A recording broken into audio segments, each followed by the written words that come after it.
Hi, I'm Rick Lambert, and welcome to the Smarketing Show, Episode 3. My coffee is still warm, so we're doing pretty good in terms of misfires out of the gates. And the power of video might include the fact that Cheryl's sitting on a pack of paper right now to look as tall as me, so anyway, it has advantages.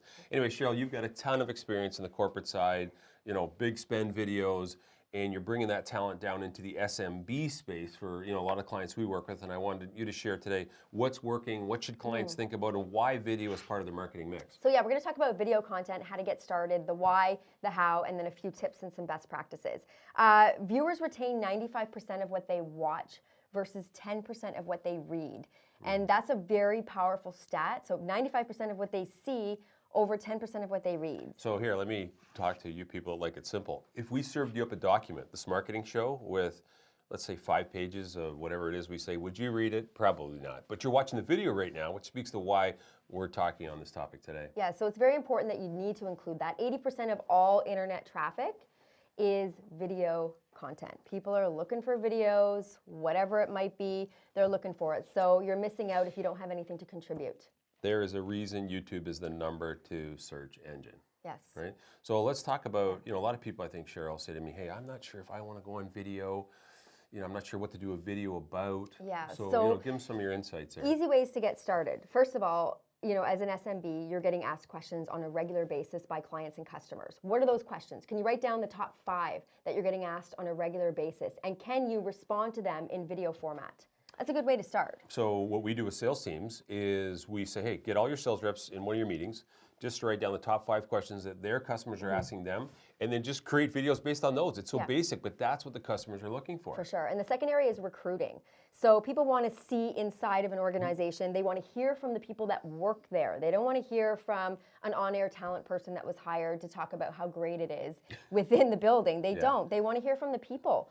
So that's another great way. Can you get your employees on camera talking about what they love about their job? That's a really good question. It sounds a little bit kind of ordinary. What do you love most about your job? But the responses will all be different. And just for something you can do yourself, because today, although we do video productions for a ton of companies, we've produced over 10,000 videos, a lot of people can do it themselves, which is what we're trying to do with you today.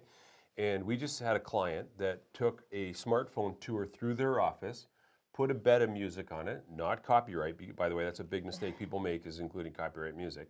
And, just put at the end, join us, company name. And it's a big appeal for the millennial or Gen Z they're trying to recruit. Yeah, I think for anybody, they'd like to see what a company looks like inside. Totally. A couple other areas that you can use video to get started. Senior leadership messages. It's often hard for senior leaders to get in front of every single staff, especially in a larger organization. And you really want to have that engagement. You want to feel like you know your senior leader. So shooting videos with them and having them communicate to staff is great. And then community involvement. If you're out there doing stuff in the community, let people know about it in video. I'm sure walkathons, charity galas, whatever you might be, associated with, you can certainly create a video, and they will love it because they'll also want the exposure.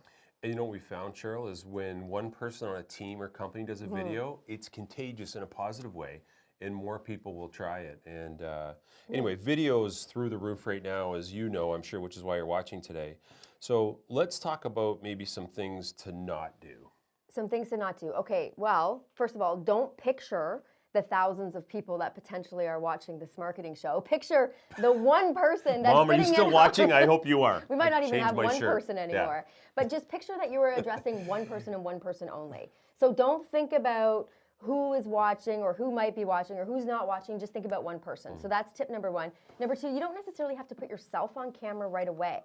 So it's kind of an evolution, not a revolution. So you might start with, I'm going to shoot this, 30-second commentary that I'm having with my customer. They've given me permission to use it, and that is what I'm going to start with. And then eventually you'll get a little bit more comfortable, and maybe you'll be brave enough to put yourself on camera. How about this one? Have a stinking point. Yeah. I mean, how many of us have, the preamble to the video is like 30 seconds. I'm here today, and I wanted to share a thought with you that I thought was really relevant because it's raining outside today. And, I'm like, okay, well, get to this thing. Hey, we've all seen it, okay?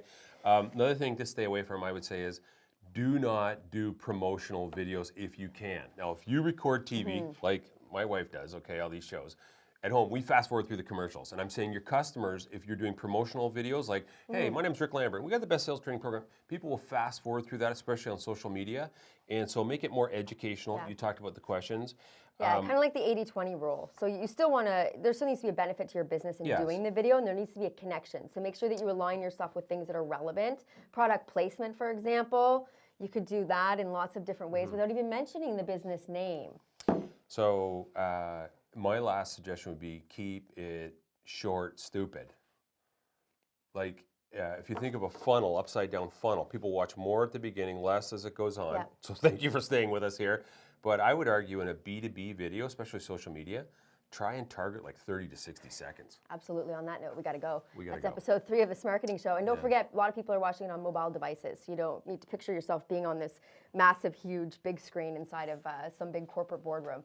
Thanks for tuning in. Any questions, comments, feedback, we want to hear from you. Engage at intocommunications.com. And coming up on next week's show, what are we discussing? Actually, can you, before we go, wrapping up, can Do you you wanna get off see that what paper? We need it for the printer, yeah.